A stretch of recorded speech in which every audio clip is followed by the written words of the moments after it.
Сәлем достар, сіздермен Нұреке. Бүгін мен сіздерге 2022 жылы шыққан Астра онлайн атты фильмді айтып беретін боламын. Достар, мынау менің алғашқы видеом. Каналға жазылып, видеоға лайк басып қолдап жіберейік. 2022 жылы коронавирус келіп, бүкіл әлем карантинде жатыр. Яғни бұл дегеніміз, адамдардың көпшілігі жақындарына бара алмай, үйде жатыр деген сөз. Кино басында біз басты кейіпкер Хейли есімді қызбен таныс боламыз.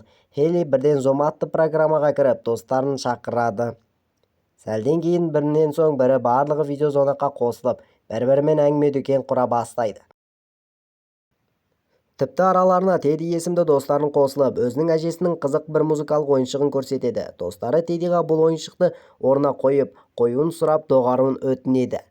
Сәлден кейін оларда одан да қорқынышты ойын ойнайық деп Селан есімді досын шақырады. Селан одан да онлайн арқылы дұқ шақырайық деп барлығына свет өшіріп, майшам жағып, көздеріңді жұмып, барлығымыз бір жерде отырамыз деп елестетіңдер дейді. Сөйтіп отырғанда Тейдің әйелі келіп, оның бос емес екенін айтып, видеошатын шығып кетеді.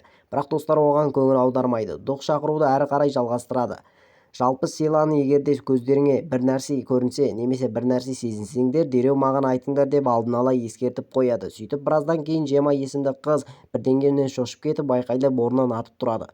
Достары шошып кетіп, одан дереу не болғанын сұрайды. Осы кезде бір қызға Селаның үстіне бір нәрсе құлап кетіп, видеозонақтан шығып кетеді. Ал Жема болса жай өзінің қалжыңдағанын айтып, олардан кешірім сұрайды.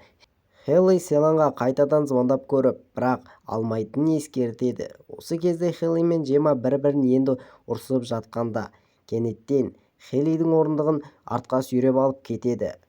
Хейли өзінің ойын жалғастыратын айтып, үйде біреудің бар екенін сенімді түрде болады. Ол ноутбук пен сумкасын бірге алып, достарына үйінің ішін көрсетпекші болады. Дәл осы сәтте Жанель есімді қызда үйден өзгеше дауыс естіп, телефонды алып, сол жаққа баруды ойлайды. Жанель бәлкім бұл әкем шығар деп айтқанда, сөйтсек дауыс жоғарыдан шатырдан шығып жатыр екен. Жанель дереу сатыны түсіріп, телефонмен манапатты жалғап, шатырды тексеруге кіріседі. Ең қызығы, ол телефонмен шатырдың ішіне қарап жатқанда, достары аяқты көреді.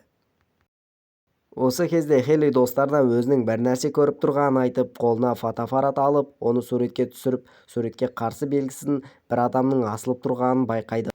Барлығы үрейленіп Селанға соғып өзгеше құбылыстарды болып жатқанын айтып, одан көмектесуді сұрайды. Селан алдымен дұқты бар жоғын анықтап алып, одан кешірім сұрау керегін айтады. Сөйтіп достары дұқтың бар екенін анықтап, дұқтан кешірім сұрап, одан құтылады деп ойлайды. Бірақ Радина өз жігітінің үйде жоқ екенін сезіп, оны іздей бастайды. Телефонына соқса, оның телефоны үйде тұр. Сәлден кейін бірден Жанелден бір түсініксіз жайт орын алады.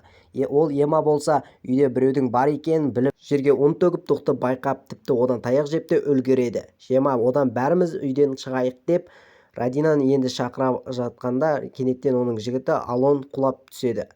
Оны көрген Радина дереу сыртқа қашамын деп ойлап, бірақ дұқ оны үйге қарай қайтарып жібереді. Ол мұнда Ема болса, дұқтан әбден таяқ жеп, беті аузы қып-қызыл қанға боялады. Хейли Селанға звондаймын деп тұрғанда, дұқ оны өзімен бірге сүйреп кетеді. Кішкенеден кейін шатқа Теди кіреді. Ема оған дереу үйден қаш деп өтінеді, бірақ Теди оған сенбей, үйдің жоғарғы қабатында көтеріліп бара жатқанда қорқынышты бейне көріп сыртқа қашып шығады. Тіпті оның әйелін дұқтар аспанға көтеріп, оны өлтіре бассейнге лақтыра салады. Теди бұдан қатты қорқып, оттығын жағып, әлгі ойыншығының әуендетіп тұрғанын естіп, қатты таңғалады. Осы сәтте ол есінен танып қалып, қолындағы оттығына өзі жанып, өртеніп бастайды. Ема әлгі дұқты тағы да байқап, үйінен қашып шығып, дұқтарға ұсталып қалады.